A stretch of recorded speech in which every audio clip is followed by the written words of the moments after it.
transition. Welcome, everyone, to our Sunday panel, How to Be a Paranormal Investigator with Greg Bakun.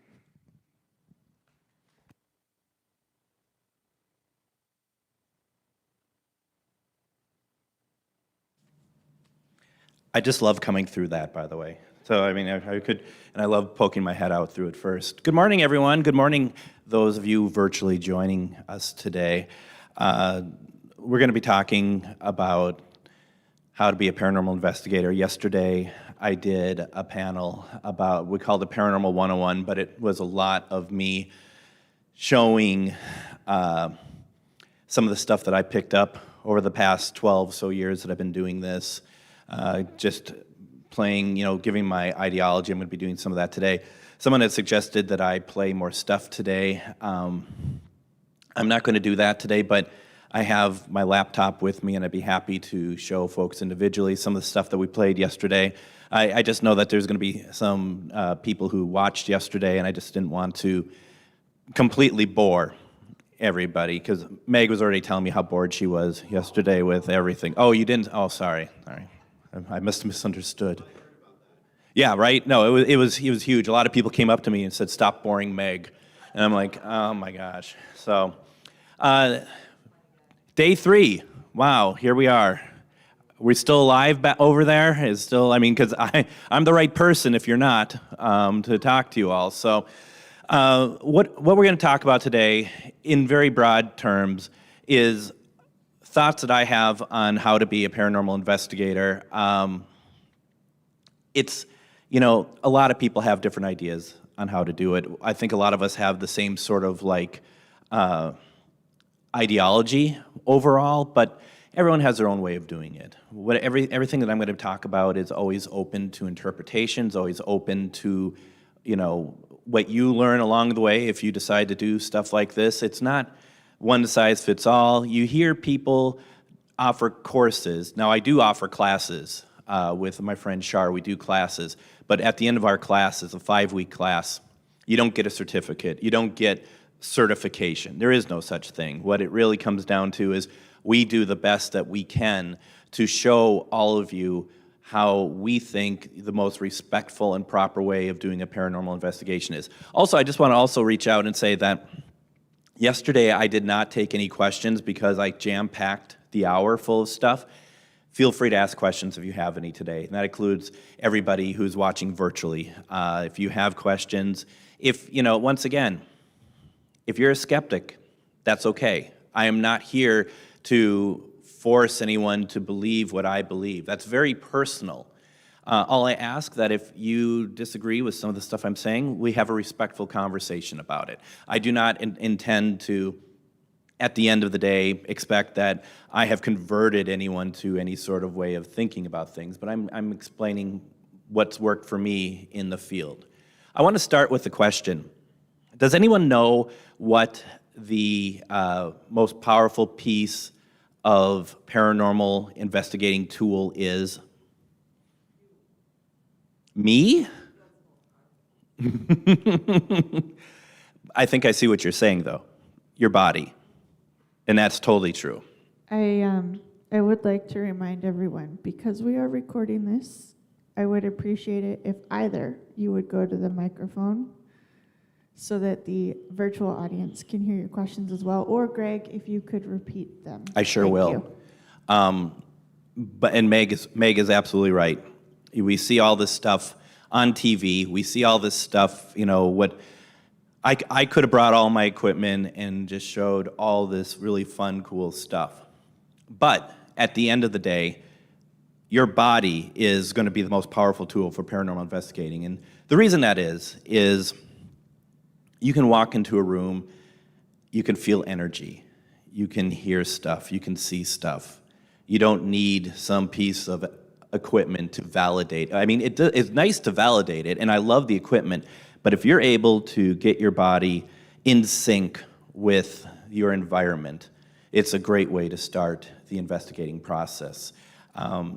the number one thing that I do when I do a paranormal investigation, when I talk about paranormal investigating, and we touched on this a little bit yesterday, is simply that the paranormal side of things and the metaphysical side of things, to me, need to merge. That's how you do paranormal investigating. That's how you are able to be in sync with spirits. Now, there's paranormal investigators out there who what they really want to do is get the equipment out, and they want to go in and just see what they get, and they're very skeptical of it. It might sound like I'm ripping on them about that. That is not true at all. That is totally how they want to do it. That is totally fine. I also know investigators who go in because what they want to do is they're looking for evidence if there is an afterlife. That's a very personal belief, right? That's something that it's up to each individual where they land in that. I go into an investigation knowing that spirits exist. I'm not looking to see if, can I prove they exist or not? They already exist, so I'm already going in there saying, I'm talking to them. I'm not looking for some sort of something that tells me that. I got that years ago. Your mileage may vary on that. Everyone's in a different place in their lives, in their beliefs when it comes to that, and there's nothing wrong with that. It's just it's tough though, because I feel very comfortable in my beliefs of spirits being out there. So when I hear that people are just like, well, I don't know if they're out there, I'm still looking to see if there's anything that convinces me. And they've been doing this for 10 years, then I feel like that in my opinion, they've missed out a little bit, because I've had so many amazing experiences. I've had loved ones that come through, spirits like we played stuff yesterday, spirits that might have been from history. It's a wonderful, wonderful thing, and I hope that people who are doing that, looking for that proof, get what they're looking for someday, so that they can take that aside and just enjoy the ride, because it really is it's very much a lot of fun, and it's really cool. The other thing, though, talking about the metaphysical and the paranormal side to things, and I was talking to some people last night at the bar about it, is when you go into an investigation, when you go into even if you're part of an event, say I do an event and you come to my event and we do a paranormal investigation, we would ask you to do what we would do because you are a paranormal investigator at this point. And one of the things that we feel very strongly about is simply what we call grounding, right? Are we familiar with the term grounding when it comes to spirit? And what that is you have to be ready and prepared for what's going to be around. You have to protect yourself, you have to ground yourself. So grounding is simply making sure that your feet are on the floor and that you are feeling like that your feet are roots going into the earth. Now, it's a little bit, you got to have some sort of creative license to it, because, for example, I'm a stage right now, and I said I'm not on the ground, but even this ground is a second floor. But you get the drift. You're grounding yourself. You're getting yourself ready, and you're clearing your mind. There are times, and I mentioned yesterday, I do a Sunday night live feed called Ghostbox Live on Facebook, and some nights I won't do it because I'm not mentally prepared. I've had a really bad day. I've had a bunch of frustrating things happen, and when that happens, you don't want to reach out to spirit. You got to really get yourself in the right mind to do it. If you are angry or you're depressed or you just have a lot going on, you really have to be careful when you do this, because this is a very, it can become very volatile. That's why you also want to be able to ask for protection. You got to protect yourself. When I do my investigations, you're grounding yourself, your feet are on the floor, you're just relaxing. And there's a lot of ways you can protect yourself. Everyone has their own way, but for those of you who have never done it before, this is a new concept to you, It's simply starting from your heart. You know, there's chakras. There's chakras all throughout our body. There's 7 of them. The heart chakra. What that means is that these are points of energy. There's things that are called Reiki sessions, and I always look like it's a body tune-up. You know, like you go to a car, you get a tune-up on your car. This is a tune-up for your body, so it aligns your energy. And aligning your energy, getting yourself ready, being prepared, not being overwhelmed by what's going on with you, that's how you get yourself prepared to speak with spirit. And so you have your protection, and it starts with your heart. You call upon your spirit guides, you call upon relatives who have passed, you just call upon good energy, and you just let it emanate from your heart. You just can feel it. I can feel it right now because I've started it. You know, it's just, there's a tingling. It doesn't always mean that you're gonna have an effect on it, but when you start getting really into energy, you can feel it coming on. And I like to imagine it like armor all over you, and it just envelops you. And that's protection. And what are we protecting ourselves against? We're protecting ourselves against negative energy. We're protecting ourselves against just energy that wants to stay with you because they like you. Anyone familiar with spirit attachments? Have you heard of that before? I mean, what that basically means, and I alluded to this about being at Villisca, it's happened a couple other times. When you're not prepared, when you're not ready, and you go into a location and you go in there just thinking, oh, I can let whatever happen. I'm just gonna see if I can talk to some spirits. Maybe I'll, provoke them or something.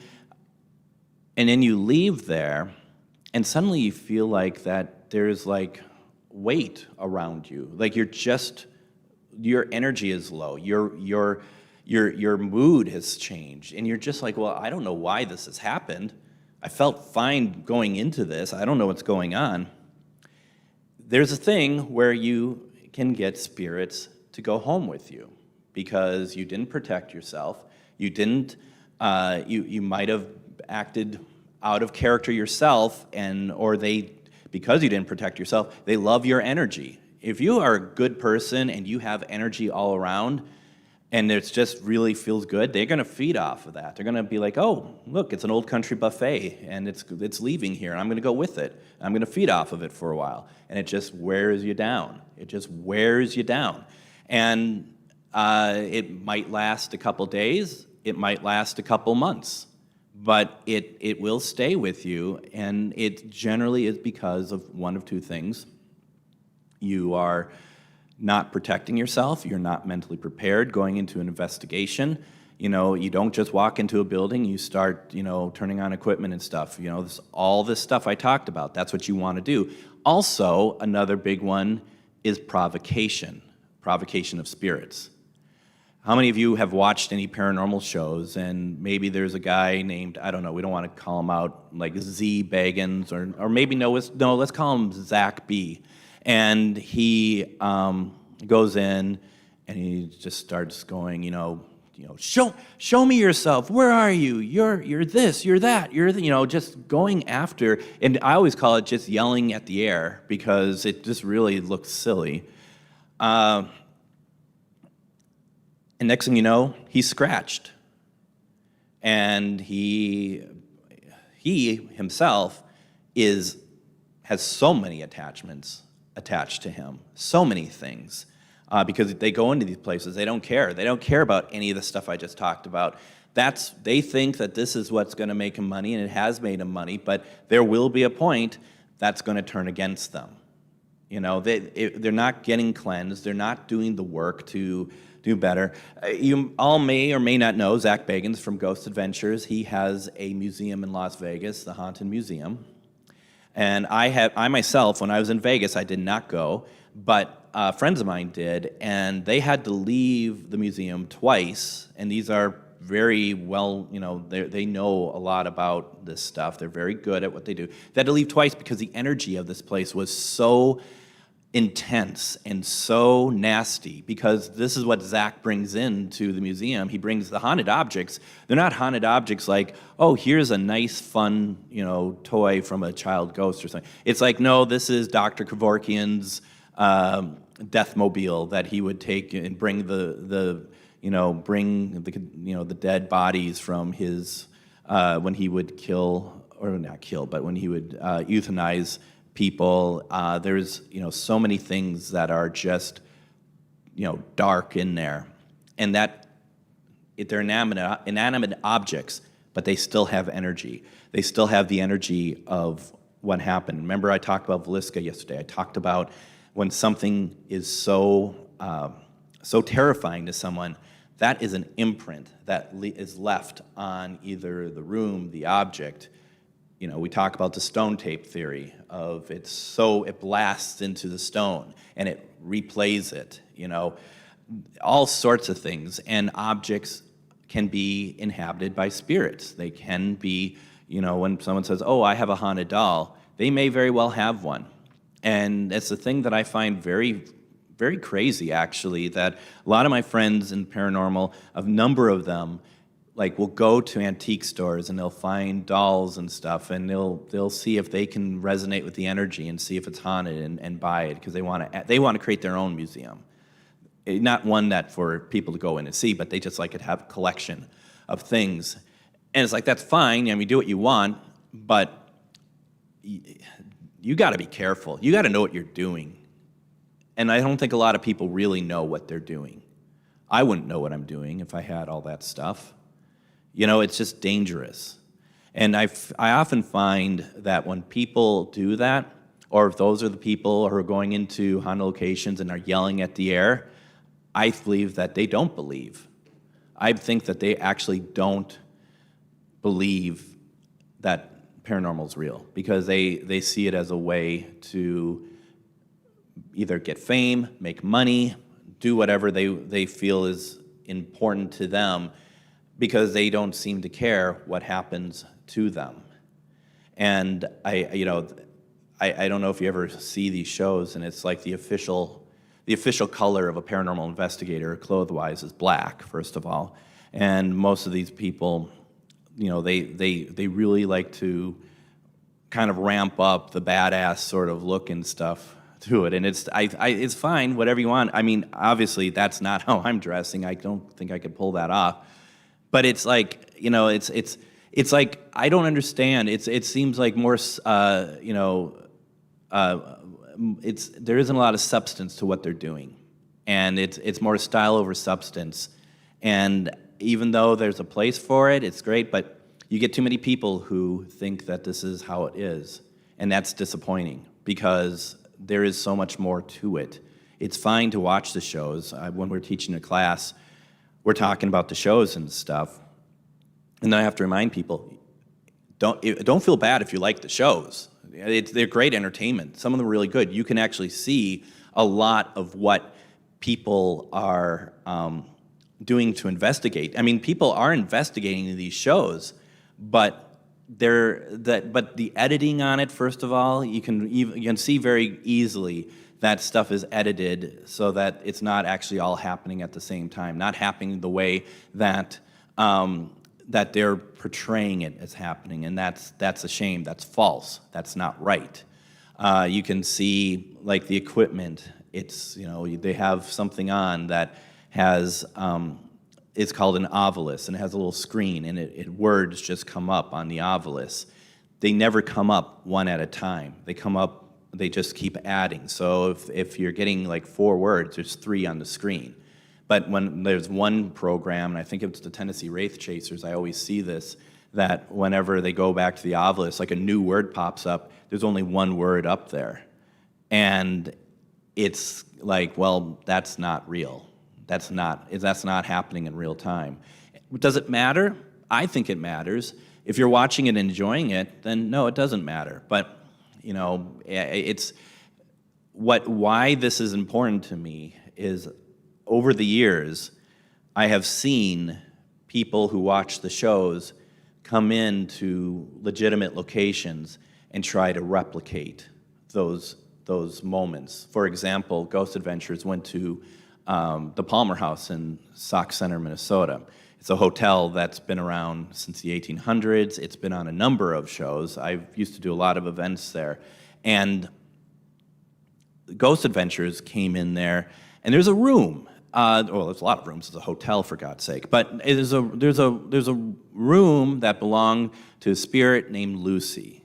And Lucy, from what we gather from people who've worked there, Lucy's a very particular spirit. She likes her room, just, she doesn't like things out of order.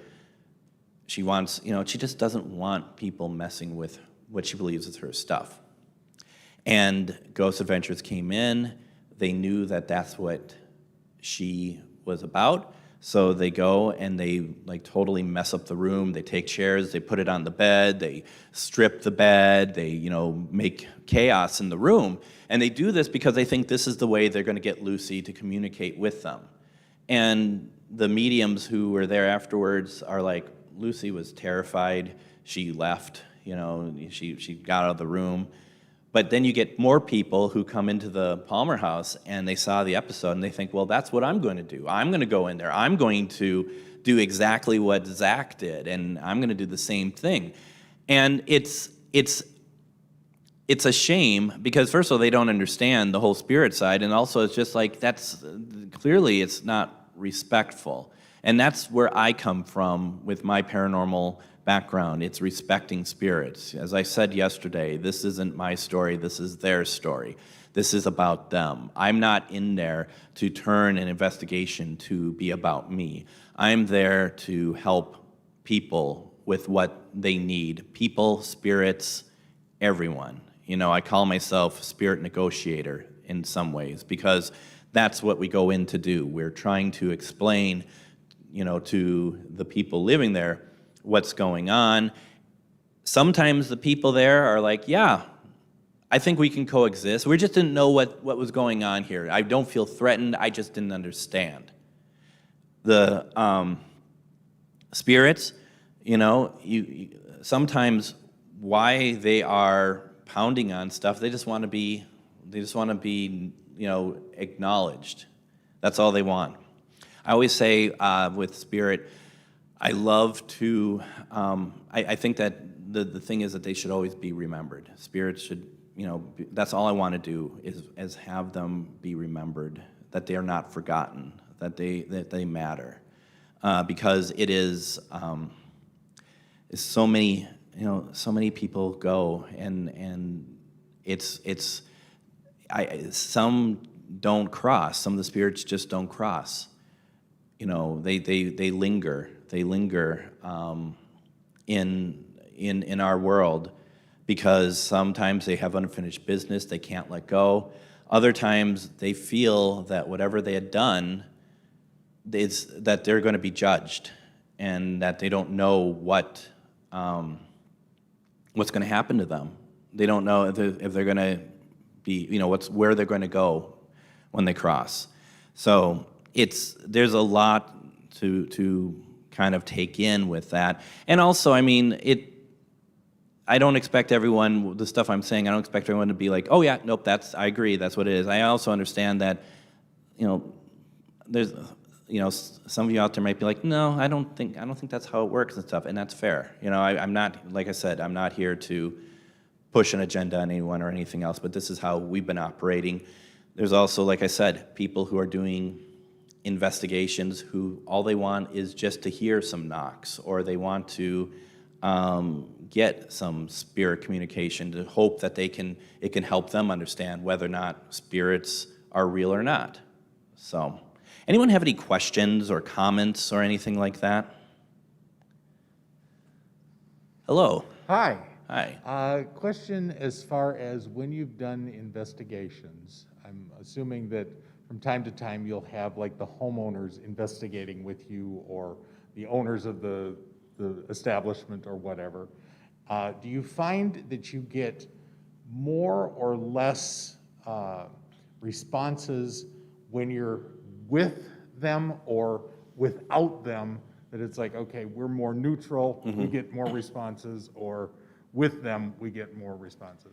It's a really good question because they can work both ways. And there is times when you may want to use somebody as what we call a trigger object, where they can, that you know that they are help, that them just being there will elicit a response, especially when there is somebody who feels like they're getting they're being pointed out by spirit, like they're getting extra attention. The caveat, of course, to that is it's safe for them to do so. If you're getting something that's a really nasty sort of angry spirit, you don't want to put someone in there because then they're just going to maybe rail on them more. Also, if it's a child, you just definitely don't. I don't want to do that. I mean, I think there's a lot of conflicting thoughts on that, because it's also very well known that children pick up spirit at such a young age, and it's because of us adults being like, those are just imaginary friends, they're not real, don't worry about it, and then they lose those gifts by that point, or they lie dormant. So it's a tough one, but yes, we have used owners and stuff wherever possible, absolutely. And it's also nice too, because then they can see what we're doing. And it opens up one other piece to that, and that's liability. There's a couple things we need to do before we get into a location. One of them, to be perfectly blunt and honest, we want to make sure that the people that we are going to help, that their mental state is good, because there could be other reasons why they're seeing or feeling or seeing stuff.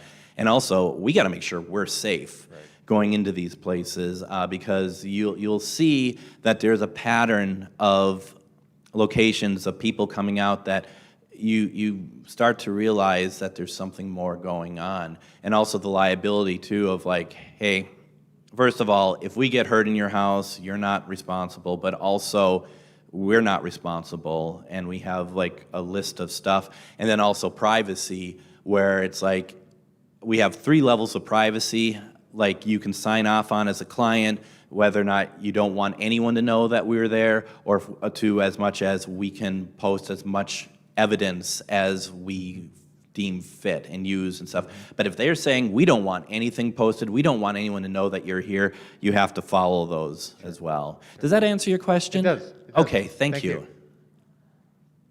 Hi there. I have a question my husband always asks me when I watch my ghost shows. Why are the investigations always done at night in the dark? It's done for dramatic effect. Because it happens all the time. We had this conversation, Jim and I had this conversation Thursday night about that we're so busy in our day lives that who knows what we're missing, because if we're at a very busy office, that's where we work, at a very busy office. Like when I was working downtown, I worked in a building that dated back to 1916, the Wyman building, and that place is haunted. That place has a lot of activity there. So if you go in on a Saturday, then there's hardly anyone there, you're going to hear stuff that is absolutely like, what is this? I mean, there was one day I heard talking and stuff, and I went down to see who else was in there, and there's 4 floors. There was nobody else in that entire place except for me. So to your point, do you think that's just not happening during the day? Absolutely not. It's totally happening during the day. If we decided to do something here right now, we'd probably get something.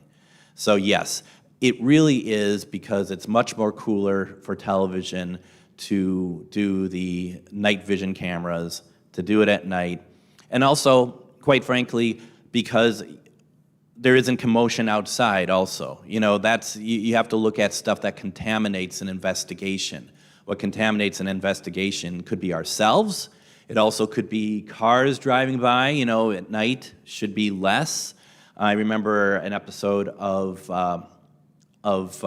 Ghost Adventures. They were in Tombstone, and they had to stop there at night because down the street, because they were at the Birdcage Theater, down the street, there's Big Nose Kate's, and they were doing karaoke and stuff, and they had to stop because it was bleeding into at least part of their investigation. because it was like a bass beat and stuff. That being said, when I investigated the bird cage, which was pretty cool because it was a pretty neat place. A couple things happened there. One of them, to get to my point, is we're sitting there, and I'm with Anne, and we are with a group of people, and we're hearing talking. Not the tour guide, but we're hearing voices. And I just looked at her. I said, "They're not even hearing it. They're not even paying attention. When you do this long enough, any noise, you're like, what was that? Anything, even if it's just someone, doing that or whatever, you just really kind of get into that groove." So you're hearing voices, and I just raised my hand and I asked the tour guides, like, "Can you hear normally just people outside like the building talking? Does it come through?" And she's like, "No." And I just said, "Did you guys hear the voices then?" There was voices. There's two people having a conversation, and they're all like, "Oh no, we didn't." And it was like, all right. And then she was wearing a period dress, had a big bow on the back. And Anne and I were watching because she had her back to us, and she's watching, and we saw the bow untie itself. Oh, wow. And she's just like, "What was that?" And I'm like, and it didn't get caught on anything. She wasn't moving away, and it undid itself. It was literally untying itself. And it was pretty crazy. It was pretty crazy. Also, at that place, one of the owners at the time of Tombstone being at its height in the 1880s, and so was the birdcage. Two people owned that place. I can't remember his name, but the other one they called Big Minnie. And they called her Big Minnie because she was 6 foot something, a larger woman, and she was a force to be reckoned with.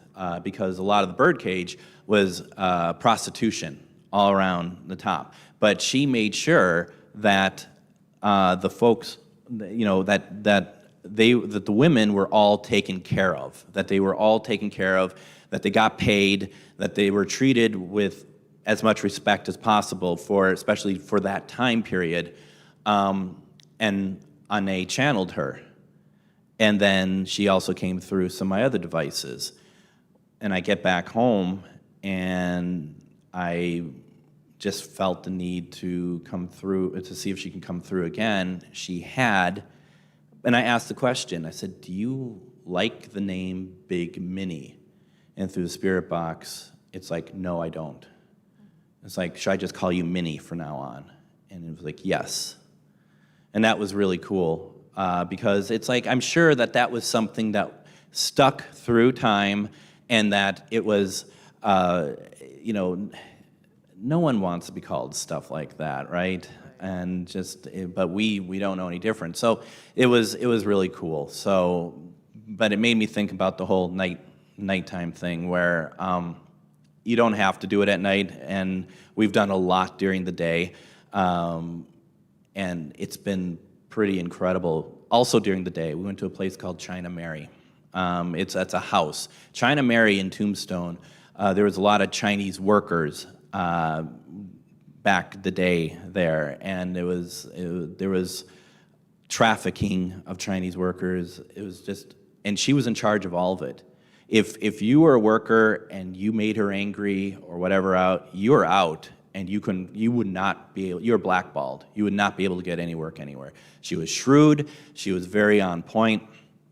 And a friend of Anne's had a store which used to be China Mary's house, so we went in there, and it was during the day. It was about 400 degrees outside, no air conditioning. They have, I think, called swamp air, which is just blowing some air from a coolant somewhere in the building, not air conditioning. So we were melting in there, but the equipment would go off, and especially response to China Mary. One of the things, because Graham, who owned the store, he's just like, well, I don't know why she wants, why she's still here. And I said, I think because it just kind of hit me, and that's what mediumship is. When something hits you, don't doubt it. You can just be, you don't have to be like, this is the only answer, but you can just be like, I think what just came to me is that being as shrewd as she is, she wants you to pay rent still. She still sees this as her house. You need to give her some money. She's a businesswoman. She wants you to pay for time there. And as soon as we said that, both our flashlights went off. I was like, yeah, that's what I want.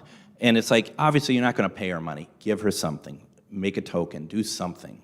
So that way, you are doing what you need to do. And there was another part of the house, and we had a spirit box going, and her voice, we believe it's her voice that came through, said Graham's name, and it was during the day, and it was wonderful. It's like you feel a connection. Thank you very much. You're very welcome.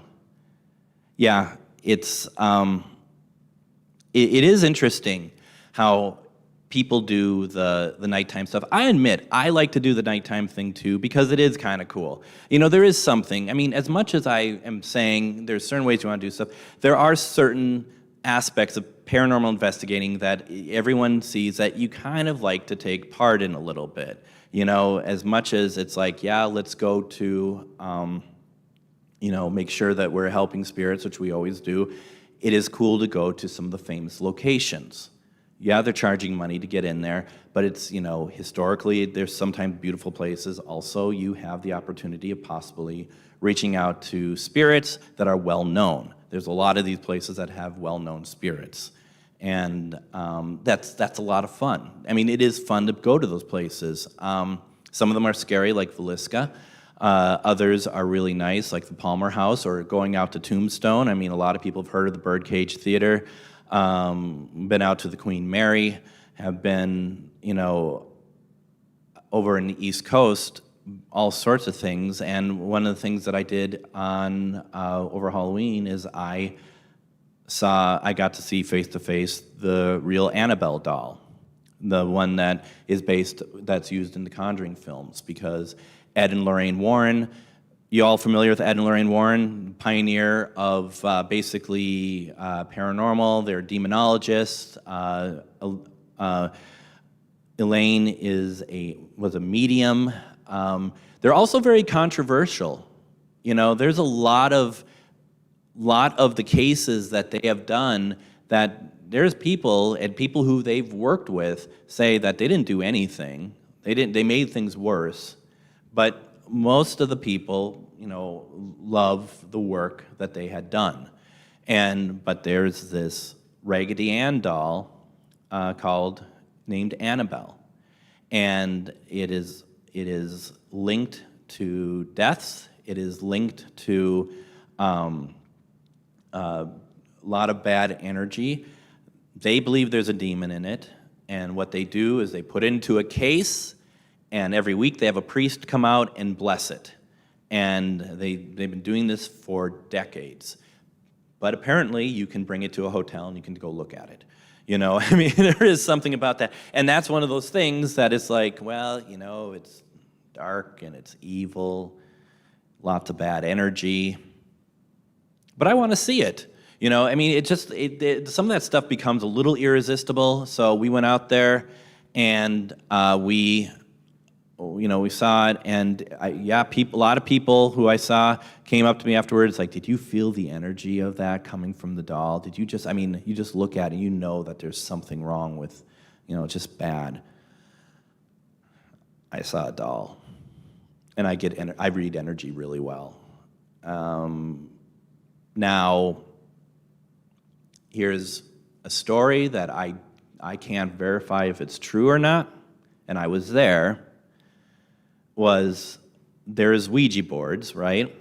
And there's also other boards that they look nicer. There's more options instead of just an alphabet, and they're meant to be more in love and light. And we used one of those boards at the hotel that we were at in Waterbury, Connecticut, when we went to the convention. And we did it, and stuff started coming through, which was just it would point out to Anne, and then it spelled out, no love for Annabelle. No love for Annabelle. Annabelle, no love for Annabelle. Who's here? Annabelle. Spells out Annabelle. Okay, we don't want you here. Who else is here? Annabelle. No. Who else is here? Spells out Diane. That's my mom. And like, okay. And it starts spelling out other stuff. Just didn't feel right. I said, you're not my mom. Who are you? Spells out Annabelle again. And it just, energetically, you start feeling that there's something really not right here. And we were in a hotel that, you open up the front door and you're in the parking lot sort of type of hotel. It wasn't a bad part of town. And I just said to Anne, I said, I feel like that we should not leave here at all tonight. Like, not even look out the window. I just don't feel good about stuff. And as soon as I said that, a bunch of car alarms start going off. You start hearing stuff outside. And I thought, my gosh, are we trying to be pulled outside? Are we trying to, is she trying to get us to look outside? If it's even real. And I say that because that seems too obvious. That seems too weird. So I just I don't know if I believe it 100%. I certainly didn't manipulate the board to say otherwise, but it just seems so like we're there. Why would we be the ones to get messages like that unless other people were? So I don't know. It's crazy though. It's really crazy. Do you want to hear more kind of stories from places I've been to? Is that a yes? Yes? Because I'm thinking about stuff, because there's sort of like synchronicities in paranormal that I find very interesting. These are stories that we might get the end first, and then later, maybe a couple of years later, we might get the beginning of the story where something happens and you're just like, oh, yeah, now I get it. Wow, that took a long time to get to. Because spirit doesn't work in linear time. It works in its own time. And we did an event, not even an event, we just all got together, a bunch of us got together at a hotel that we go to quite a bit for paranormal investigating. It was in January, and I've been running Spirit Box for people. I had a different Spirit Box running, and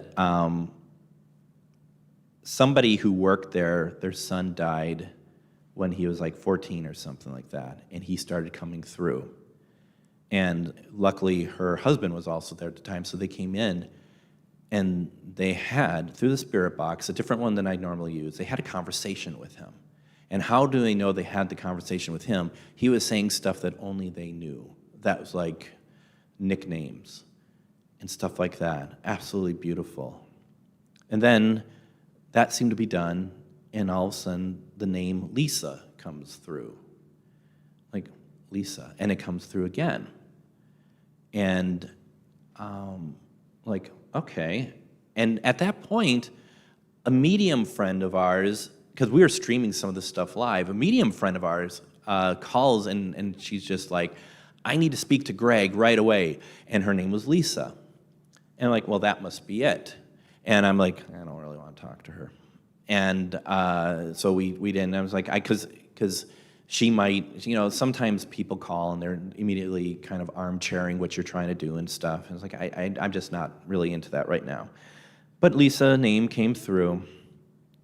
And then it became Lisa, Sunday. Lisa, Sunday. So angry. Okay. So this is Friday night. The next night, we got down in the basement, and it was doing Spirit Box session in the basement. And my friend John, his brother, came through. He comes through on occasion. All of a sudden, Lisa comes in. Lisa, Sunday, so angry. Same words. And it kept coming through and coming through and coming through.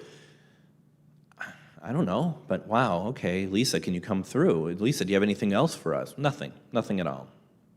That was Saturday night.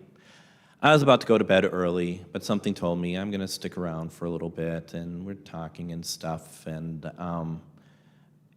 it's closing time for the bar, and so we're all hanging out in the lobby, not sure what we're going to do, and our friend who works there kind of runs into the lobby, and she's just bawling.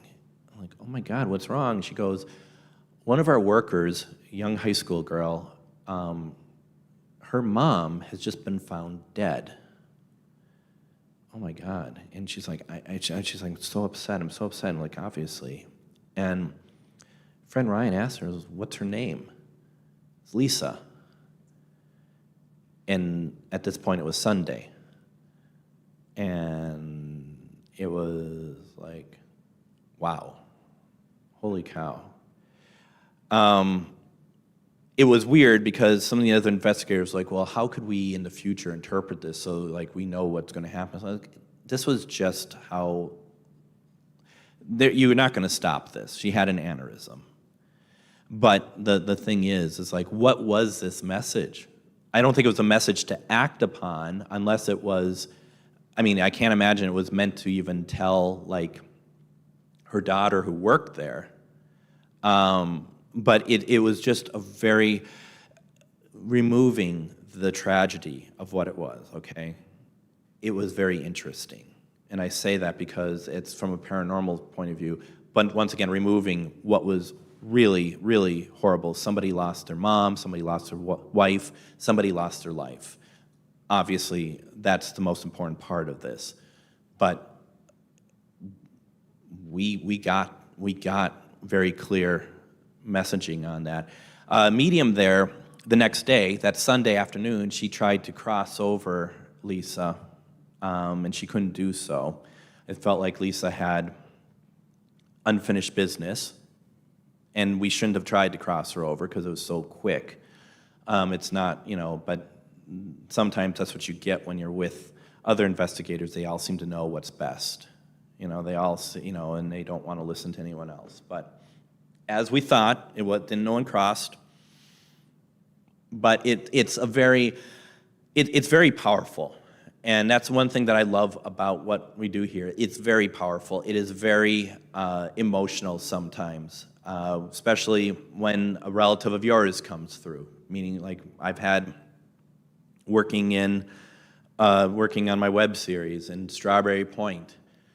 My dad came through, and he had died that June, and he came through when we were doing a web series the first time. It's like, I don't even know what to say. I don't even know what to do. I didn't expect it. Yeah, Natasha. We have a question from online for you. Okay. It says, have you gone to investigate at a reportedly haunted place and come away with little or no evidence of spirit presences? Yeah, I think so. I mean, and thank you for that question. I can normally get something everywhere I go. But yeah, there's been times when I think that we're gonna come up with a lot of great stuff, and this is maybe why we don't. Thinking, yeah, this is gonna be great, it's gonna be amazing, and then you might get some stuff, but it's been a bit of a flop. And that's kind of where it's like, I suppose that's where I think ego plays a part in paranormal investigating. I think that's why you have to really be one with yourself. And also sometimes spirit, they don't have to interact. Just like if I go up to Jim and start talking to him, he doesn't have to talk back to me. He can just be like, I'm not into this, and then walk away. That's just how it works. And some of these places, and as the person who wrote the question, like a famous, haunted location, you have so many people coming through there trying to reach out to spirits. People are like, well, spirits don't get tired. I think they do. At least they get bored, perhaps. That's the one thing as a paranormal investigator you really want to do, is be able to ask questions. And we kind of touched on this yesterday. Ask questions that don't bum them out, first of all. You know, as we talked about going to Villisca, you know, you don't go up to try to find the child's spirits and ask them, what was it like to be murdered? Are you sad you're dead? You know, it's like, what a bunch of horrible questions. And you can imagine these big locations, you have people coming in and they're asking the same questions that the person before them asked, and they probably heard it 100 times. You know, it's like someone interviewing Paul McCartney. He's heard these questions so many times, you know, he doesn't care anymore. So how do we ask questions that they probably have heard, but maybe not as often? You know, one of the things that I ask Spirit is when I go into locations, especially when we're not getting any interaction, is asking them, what do you like to eat? Not what did you like to eat, what do you like to eat? Do you like beer? I like beer. Should we get some beer? There's also, when we go to some of these locations, we're not getting anything and we're in a group. And also, don't do investigations by yourself. You want it for safety reasons. You want to have at least one other person with you. But when you're doing doing location, you're not getting any interaction stuff, nothing's happening, just start talking amongst yourselves. Have a conversation. You know, just start talking about your day, what you like, not about how no one's talking to us or anything, not even about the investigation. Like, what do you think of the queso tonight at the restaurant? All that stuff. I guarantee that's when stuff is start going to go off. Because spirits often are like, whoa, I thought you were here to talk to us. You're not talking to us. What's going on here? Hi, we're here too. And then sometimes you start talking to them and they stop talking to you right away. You know, it's kind of, but at least you're doing something. And, you know, it's better than yelling at the air, like, you talk to us or I'm going to, you know, punch this wall. You know, it's just that respect factor again that works really, really well. So, you got a question? I have a question. Awesome. Has there ever been a place that you've gone to, walked in, and said, nope, let's go?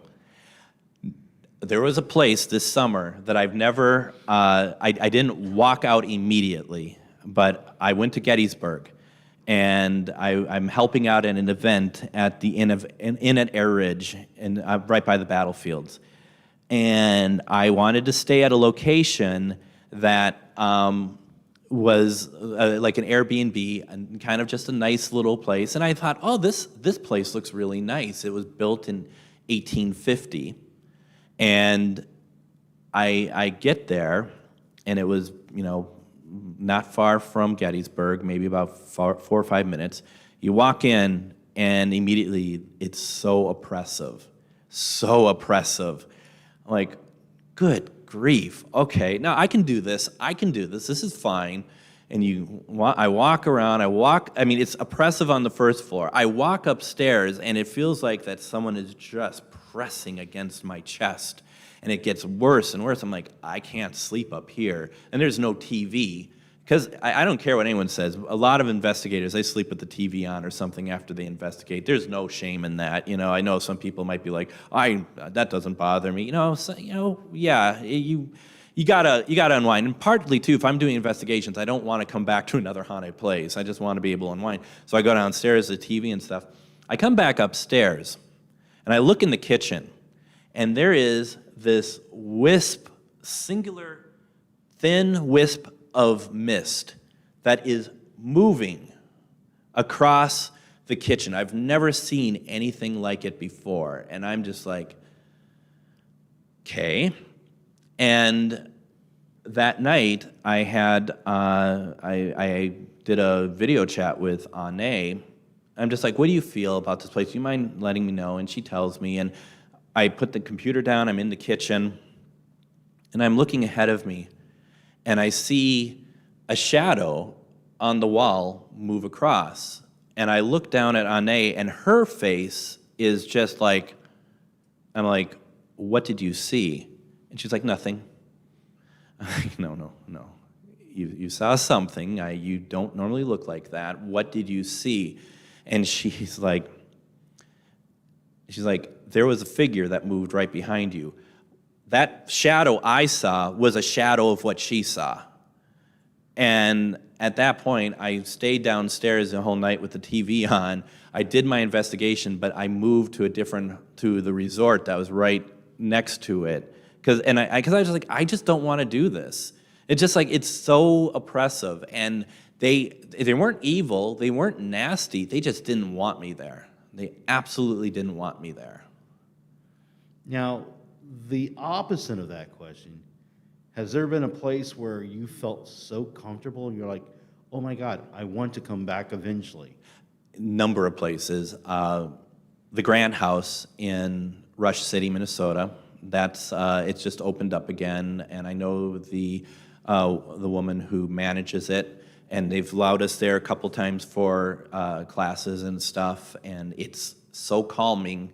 It's so nice. It's just been redone. It's so comfortable, and the spirits there, they're not there to intimidate or anything. They're just really nice. Palmer House is another place that is really good like that too. It's just nothing nasty there either. And there's been a lot of places all around that, just they're not. Yeah, you just walk in and you're just like, everything looks nice. And part of it probably is too, when the place looks nice, it kind of has an effect on you a little bit. But yeah, it's those places in particular really jump out at me. Like, yeah, this is really nice. There's also been places like the Franklin in Strawberry Point that they say it's haunted and whatnot. And I've been there a number of times now, and I've yet to experience anything to happen. Oh, thank you. Yeah, thank you. So yeah, that was really that place in Gettysburg was just like, oh my God, that mist that just moved, and that figure that was like, no, because when we went to the event, I had people at the event who I was working with, and they didn't really know how to get spirit involved. And I was just there helping them. And they had like the attendees trying to use a spirit box and trying to is there someone here? Can anyone talk to us? And they're all just like hanging around. No one was really involved and stuff. And I went up to the guy who's running that section of the event, because we were broken into 3 groups. I said, do you mind if I go into another room? This place is pretty big. Do you mind if I go in another room and set up my equipment and do something? And if anyone wants to come along, they can do it with me. Well, you think you can get something better? I said, I don't know, but I just feel like that maybe I need to go to a different room. Originally, I was just not going to say anything because it's not my event. I don't know these people, but I just couldn't. I was seeing what was going on. I'm like, I cannot do it. So I go into this other room. I set up my equipment, much more than they had, just a lot of different things, and immediately, just this the way I approached it, the way I introduced myself. I explained that I am only looking for spirits of love and light. I only want to talk to spirits who will respect us. We respect you. Go through the whole thing. Immediately start getting stuff coming through the spirit box. The REM pods we had started going off. Everything was, when you ask it, can you set off equipment? All the equipment was going off. One was going off so much, a REM pod was going off so much, I thought, well, the battery must be going on this. So I had that one, I had another one, and I turned off the one that I thought the battery was going crazy, and I said, if this was actually you, can you make that one go off for me, please? Went right off. That was neat. And when I say over here, I mean, I'm about 6-7 feet away. I'm not near this stuff, because if you go near it, you're going to set it off yourself. So it was really, really fun to be able to go in the room and be able to hopefully also show some people who think that they know what they're doing, like, maybe try it this way. This might be a way to go with it, because, you catch more bees with honey. So that's really where I'm coming from here. I have about a minute left. Let me just let everyone know, I do a weekly radio show on AM 950 locally called Ghost Box Radio. The show is about the paranormal, ufology, Bigfoot, and just the unusual. So like next Sunday, I'm not doing it today, but next Sunday at 4:06 p.m., I'm talking with Karen A. Ullman, and she is she's all about Ouija boards, so we're going to be talking about that. Every Sunday night at 10 p.m., I do Ghost Box Live, which is a live spirit box session where we reach out to people's loved ones. Starts at 10 p.m. It goes till either 11:15. And once again, all that is just reaching out to spirit, trying to help people reach their loved ones. I just want to also quickly shout out to everyone back there who's been so amazing helping me this weekend and before the convention. And I've really had such a great time this weekend. Everyone's been so supportive and so friendly that I just want to thank you all very, very much for not just being at this panel, but being at all the other ones. And I really look forward to us having continuing conversations as time goes on. Thank you all so very much. Thank you.